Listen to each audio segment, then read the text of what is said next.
नमस्कार. आपल्या रोजच्या वापरातील वस्तू, अगदी आपल्या स्वयंपाकघरातल्या पदार्थांमध्ये मूलभूत रसायनशास्त्राची एक मोठी गंमत लपलेली आहे. आज आपण आम्ल, आम्लारी आणि क्षार यांचं हेच आकर्षक जग उलगडणार आहोत. चला तर मग थेट सुरुवात करूया. आज आपण काय काय पाहणार आहोत. सुरुवात करूया आपल्या सगळ्यांच्या ओळखीचा स्वयंपाकघरातील एका साध्या कोड्यापासून. मग रंग आणि वासावरून आम्ल आम्लारी कसे ओळखायचे ते बघू. त्यांच्या रासायनिक अभिक्रिया कशा होतात, त्यांच्यातल्या आयनांची खरी ताकद काय आहे आणि आपल्या जीवनासाठी अत्यंत महत्त्वाची असलेली पीएच मापन श्रेणी म्हणजे काय हेही जाणून घेऊया. आणि शेवटी हे सगळं रसायनशास्त्र आपल्या रोजच्या जगात कुठे आणि कसं कामी येतं ते पाहूया. चला थेट आपल्या स्वयंपाकघरात जाऊया, कारण तिथेच एका अगदी सामान्य अनुभवात म्हणजे अपचनामध्ये रसायनशास्त्राचं एक मोठं रहस्य दडलेलं आहे. ही एक अशी समस्या आहे जी आपल्यापैकी जवळजवळ प्रत्येकाने कधी ना कधीतरी अनुभवली असेलच. पण यावरचा उपाय काय, याचं उत्तर आपल्याला रसायनशास्त्रात मिळतं. आता गंमत बघा.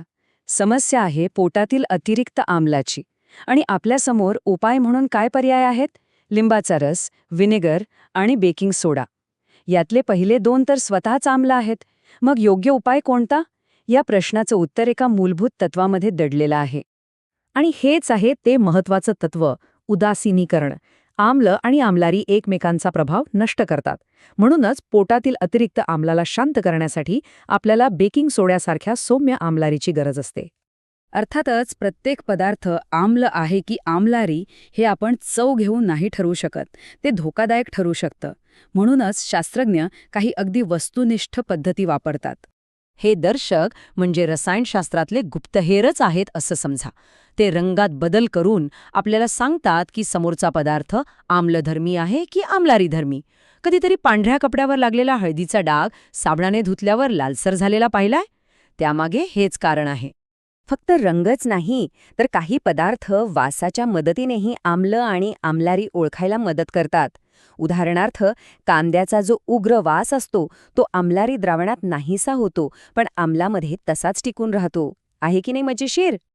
हा तक्ता बघितला की सगळं अगदी स्पष्ट होतं. निळा लिटमस कागद आम्लामध्ये बुडवला की तो लाल होतो आणि लाल लिटमस आम्लारीमध्ये निळं होतं. फिनॉप्थेलिन तर आम्लामध्ये रंगहीनच राहतं, पण आम्लारीच्या संपर्कात येताच सुंदर गुलाबी रंगाचं होतं. चला, आता ओळख परेड झाली.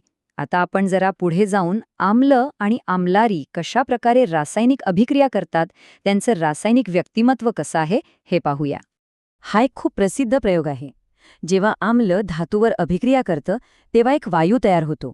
तो वायू साबणाच्या बुडबुड्यांमध्ये अडकतो आणि त्या बुडबुड्यांजवळ जळती मेणबत्ती आणली की पॉप असा आवाज येतो.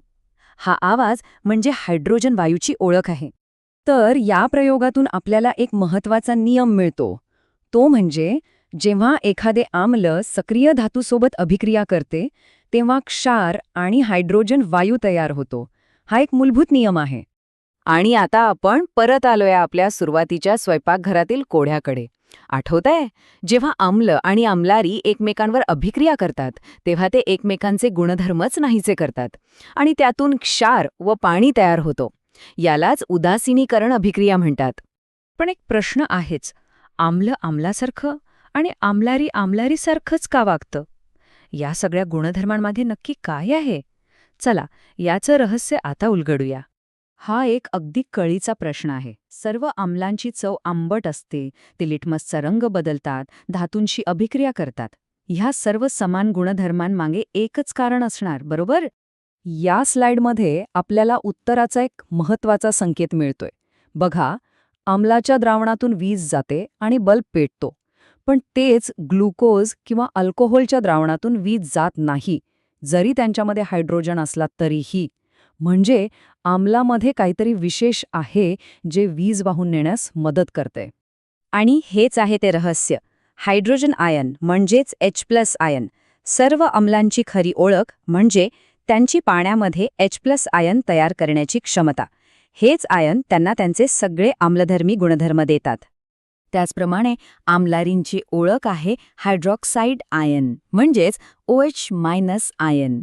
जेव्हा ते पाण्यात विरघळतात तेव्हा हे आयन तयार होतात आणि त्यामुळेच त्यांना त्यांचे वैशिष्ट्यपूर्ण गुणधर्म मिळतात. ठीक आहे, आता आपल्याला H+ आणि OH- आयनांबद्दल कळलं. पण त्यांची शक्ती किती आहे हे मोजणार कसं? त्यासाठीच एक अतिशय उपयुक्त गोष्ट आहे आणि ती म्हणजे pH मापनश्रेणी. pH स्केल म्हणजे एक सोपी पट्टी 0 पासून 14 पर्यंत. बरोबर 7 म्हणजे उदासीन, जसं की शुद्ध पाणी. 7च्या खाली गेलं की द्रावण आम्लीय होतं आणि 7च्या वर गेलं की ते आम्लारीधर्मी किंवा अल्कलाईन होतं. सोप्पं आहे. हे बघा, काही उदाहरणं. आपल्या पोटातील आम्लाचा pH खूप कमी असतो, म्हणजे ते खूप जास्त आम्लीय असतं. तर लिंबाचा रस साधारण 2.2 pHचा असतो. आणि याउलट ड्रेन क्लीनरसारख्या पदार्थांचा pH 14च्या जवळ असतो, म्हणजे ते खूप जास्त आम्लारीधर्मी असतात.